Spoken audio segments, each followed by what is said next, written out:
What's up, everybody? Jeff here, and wargaming terrain is something that I think is a little bit underappreciated and maybe underrated in this hobby.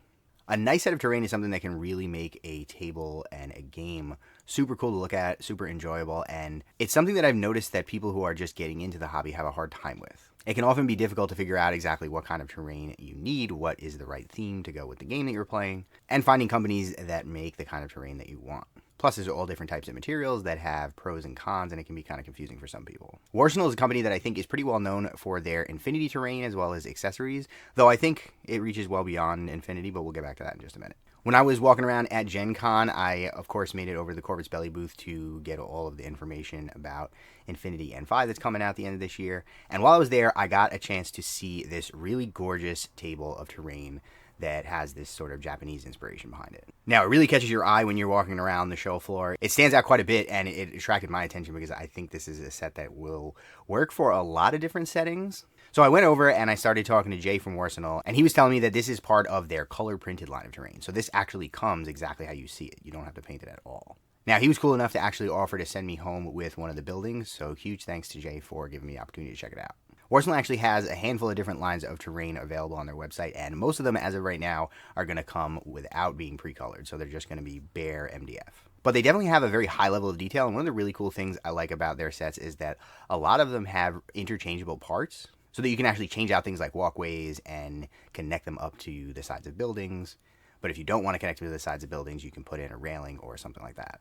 All this stuff is, of course, designed for Infinity, and it's sort of made with Infinity gameplay in mind, but a lot of it I think will work really well for a bunch of other systems, both in terms of the theme as well as from a mechanical perspective.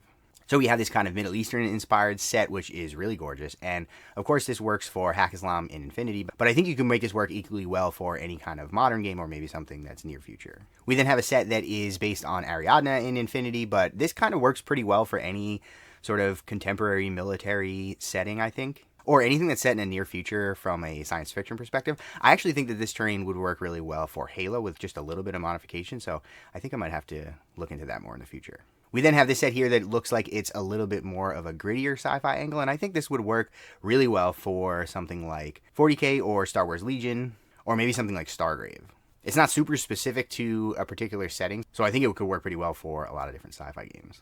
The Capsulo set is probably the one that I think is the most like stereotypically Infinity, and it might be a little bit harder to make this work for a different setting. But obviously, if you paint it up a little bit different, you can make this look kind of however you want. So maybe you have a better imagination than me and you can think of something that this would work really well for. This set is obviously combined army inspired, but I think this will work for any sci-fi setting that has any kind of alien presence. I think you could definitely make this work really well for a 40K table. I think it would look pretty sick actually as a 40K table. And then they have this whole line of buildings that look like they're from some sort of eastern city. And some of this stuff actually already comes in the pre-colored version, but again, everything here is available also in just bare MDF. I really like this line. I feel like it has a whole lot of character to it, and I could definitely see this working for something like Cyberpunk or maybe even Marvel Crisis Protocol if you wanted to play somewhere that wasn't New York City. And I'm sure there's a whole bunch of other things that this would work really well for that I'm just not thinking of. Now, Warsenal also does a whole bunch of other accessories like base toppers and acrylic tokens and a bunch of other stuff. And I happen to know that they're even working on some terrain for Warcrow, Corvus Belly's newest game, and that's going to have more of a fantasy look and feel to it, so that's something that I think is going to work for a whole lot of other war games out there. But that takes us back to the Sunomata Castle, and this is the sort of Asian-inspired terrain that I saw on the table at Gen Con. I think this is my favorite line out of all of them, and I think that it's something that's pretty unique compared to a lot of other terrain lines out there. Now, at the time of recording, you can buy all of this stuff in the uncolored version, but the pre-colored versions are actually up for pre-order, and they're going to be available in September. Right now, there's a handful of different options, including this shrine building, a series of walkways, including bridges and underpasses, an archway, and then a couple of these little lanterns. Now, of course, with Infinity N5 coming out, the JSA is going to be a big focus of that game, so this is going to work perfectly. And of course, in the fiction, the JSA is actually getting their own planet, so this terrain is going to work perfectly if you want to set your games on that new planet. You can actually purchase the terrain with the old JSA logo, but they're also updating it for the new JSA logo, and they have a couple other options, including blank with no logos at all. Now, this setup is definitely, I think, a little bit unusual for what you typically see on an Infinity table, but I think it can definitely work really well because it does offer a lot of cover as well as line of sight blocking. And as long as you set up the table right, I think it will be super cool. Now, I did find out from Jay that they are currently working on developing a couple of different items to go with this set, including some sort of tower, some kind of platform that's going to connect up to the different walkways, as well as an objective room. So that should eventually give us a little bit more flexibility if you want to switch things up and populate a whole table with this style of terrain. Now, the other thing that occurred to me when I saw this was that I think this could work really well as a Malifaux table. So if you're not aware, there is a place in Malifaux City called the Little Kingdom, which is where most of the eastern residents have settled. And it's an area in the slums that is known for being a little bit higher class and a little bit nicer than most other areas in the slums. So having kind of clean and nice looking buildings and stuff like this wouldn't be super out of place, even though obviously if you were in the traditional slums, you would not see buildings that look this nice. And I don't think anything on this terrain is especially sci-fi looking so that it would look out of place in a world like Malifaux. Because even though it's set about 100 years in the past, there is technology that's a little bit advanced for the time because of things like soulstones. So the kind of bright, shiny lights and things like that I don't think look too out of place. And nothing here really betrays it being a far future setting or anything like that, so I think it totally works. The cool thing is the Little Kingdom is actually typically a combination of Chinese, Japanese, and Vietnamese aesthetics. But of course you have the Katanaka family running the Ten Thunders, and their power is sort of on the rise. So it definitely wouldn't be unusual, I would guess, to see an area that is heavily Japanese inspired.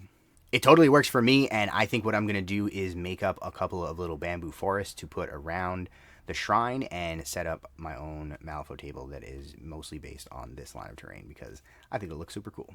On top of all that, you can actually play the other side with this terrain, and I think that would work especially well because right now the story of the other side is sort of taking place in Japan with the Kimon invasion. So seeing a bunch of these buildings on a battlefield for the other side definitely would be appropriate, and I think it would work really well for that game.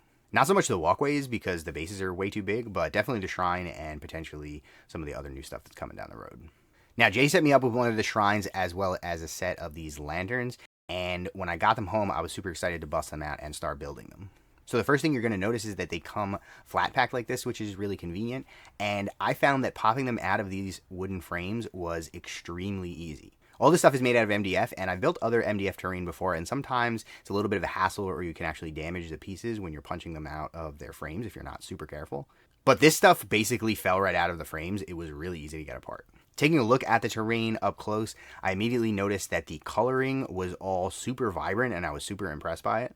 There's a really good amount of detail and the highlighting is done really well where you even get basically edge highlighting on the side of different parts of the terrain so that it almost looks like it was painted with an airbrush and then edge highlighted really well. The other really cool thing that impressed me was that the terrain is actually colored on both sides. Now, the other side doesn't have quite as much detail as the main side, but one of the things that you'll notice with some other lines of terrain is that the opposite sides are usually totally blank. They don't have any kind of detail or coloration to them, and that's something that you may not always notice, but if you look in the right places, you're going to see that there's sort of an ugly side to most of the parts of the terrain. With this, you get color all around, so you don't have that problem nearly as much. Now, when I got started building this stuff, I had a file ready because typically the places where the pieces are attached to the frames, you end up with this little connection point that you want to file down to wear off the edges so there's no bumps or funny looking spaces. And I was kind of surprised to find that you almost couldn't see them on this set. The connection points were so small and the cuts were made so well that there was only a tiny little burr on some of the connection points, and in some cases there was no burr at all, and I didn't even bother running a file over it. The other nice thing is that they're often hidden inside of connection points or in places where you're not going to be able to see them. So I think I only ended up actually filing off like 4 or 5 of these little burrs, and most of them I just left there and you totally can't see them or you can't tell. Super easy and convenient. The other thing about MDF terrain is that usually on the edges where the wood was actually cut with the laser, once you assemble the terrain, you can kind of see those edges and they stand out a little bit against the rest of the terrain. You see these kind of lines or connection points wherever the two pieces meet up, and it can look a little bit unsightly. So I'd actually picked up a set of markers that you can use to try to color in those lines so that it's not quite as obvious looking. I've had this problem with a bunch of other terrain sets that I've had in the past, and I was all ready to take a red pen to all of this stuff to cover up all of those lines, but as I was assembling it, I noticed that you almost couldn't see those lines. They're definitely there, and if you look really close and you're looking for them, you'll see them, but if you take a step back, everything kind of blends together, and the edges aren't so miscolored that they stand out and look like weird borders around everything. So honestly, I decided to not even bother. I think it all looks really good just like it is. So I went through the process of just connecting everything up and using PVA glue to assemble everything, and I found that the process was very straightforward and pretty easy. There's very few points where I had to struggle at all to get pieces to connect up, and even where things were keyed and you had a little slot that a piece would stick into, everything connected up pretty well, and I didn't really have to struggle or force anything into their spots. There were a few points in the process where I found that the instructions were not extremely clear about where certain pieces were supposed to go, especially when they were going under other pieces or in between. But I did find that there were enough pictures of assembled sets on the website that you could get different angles and you could kind of figure out where everything was supposed to go without too much trouble. I would definitely recommend having an old brush or something else to clean up some of the PVA glue with as you go, because a lot of times what you'll find is that when you put the glue down and then connect two pieces up, some of the glue will kind of squeeze out and end up on the terrain itself. So you want to just go in and make sure you clean all that stuff up so it doesn't dry and look funny. Now, as I was finishing everything up and getting everything assembled, one of the last steps was to put on these little roof tile sections, and these are actually made out of like a thin piece of plastic, so it's not the same material as the rest of the kit. And I thought that was a kind of cool touch because it makes it look a little bit more like a real roof. But just like everything else, it's got lots of detail so that it looks like there's actually tiles and layers, and I think it looks really sweet once it's all said and done. Now, once I got everything assembled, again, I have to say I was super impressed by the quality. This is a really striking looking piece of terrain, and I'm really fond of it. It was really easy to put it all together. Like I said, there was very little fuss, and you didn't really have to do much cleaning up or anything like that along the process, so it was pretty relaxing to just sit there and kind of punch the pieces out, put them all together, and build this thing. It was almost like building a set of Legos, just with a little bit of glue involved. Now you can see here that this shrine has like a little walkway going around it, and there's a set of stairs that leads away in the 4 cardinal directions, but each of those is actually removable. You can pick them up and then put in a little section of hand railing that clips on and kind of makes it look like a continuous railing around the side. So you can have 1, 2, 3, or 4 sets of stairs. And I think that's really cool, especially if you're going to set it up with some of the walkways, because as far as I know, those connect up to this, and you can kind of make a whole structure like you saw on the table at Gen Con. It's cool, and it gives everything a nice finished look if you want to customize it a little bit, and you don't have to worry about there just being a weird gap in the railing. I think this thing looks great. Like I said, the paint job looks really nice, and the areas that have lighting pop really well. The edge highlighting looks really good, and the colors are very vibrant. Again, I was really impressed by the quality all around. But even with all of that, I don't think it looks too sci-fi, and I don't think it would look out of place in a historical game or a game like Malifaux, and that's definitely some of the stuff that I'm going to be using it for. I have a handful of other Japanese terrain, like some torii gates and some other buildings, and I was thinking about trying to pair this up with them, but honestly, I think this outshines them so much that it would look kind of out of place against the other kind of lower quality terrain. I have a huge terrain collection because I play a lot of different games, and honestly, I think this might be one of my favorite pieces in the collection at this point. It's really beautiful, and I'm super fond of it. I take pride in painting all of my miniatures, and it's a process that I really enjoy, but honestly, I hate painting terrain. It's something that is really annoying to me. It takes a lot of work, things are big and chunky, and you have to use a lot of your paint to get them painted, and honestly, when I've painted MDF terrain in the past, it's really a pain in the butt. You have to prime it all really well, it absorbs the paint a lot, and then even once you get the paint over the primer, everything looks a little bit dull because you can tell that you're painting it directly on wood. So the convenience of being able to just pull this out of the packaging, slap it together, and then have it ready to go and looking beautiful, I think is really nice. Now, you've probably noticed that this stuff is priced accordingly. It is clearly a premium product. It is not going to be super cheap if you want to get a bunch of this stuff, but I definitely think that you get what you pay for. The quality is definitely there, and you can pick up the unpainted versions of these, and they are less expensive if you do that, but like I said, I think the convenience of having this stuff all ready to go right out of the box, no hassle, and not having to worry about painting it all up yourself is really nice, and I think for me, it's worth the money. One thing that I will note is that some of the pieces on this set are a little bit on the fragile side. You have a couple of these railings that are very thin pieces of wood, and I do think that they're probably going to be susceptible to getting broken if you're a little bit rough with your terrain. So if you're looking for some stuff that you're going to leave down at the club or is going to get a lot of heavy use in things like tournaments and stuff like that, then maybe this isn't the right solution for you. Because like I said, some of this stuff looks like you could break it somewhat easily if you weren't careful. But like I mentioned before, I think this is really a premium product. This is for if you want to set up a really nice table to have for your own personal use and you're not too worried about people being a little bit careless with it. Now, I also found out from Warsenal that they also plan on converting some of their other lines over to this pre-colored terrain style. And that's something that I'm really looking forward to seeing more of because I think this stuff is really nice. But I want to know what you all think, so get down in the comments below and let me know. What do you think of the pre-colored version of the terrain, especially if you're already familiar with some of Warsenal's stuff? Are there any of their other product lines that you're especially excited to see converted over to the pre-colored version? And what kind of games do you think you would use these different sets for? Would you just use them for Infinity, or do you think there are some other games out there that they would work really well for?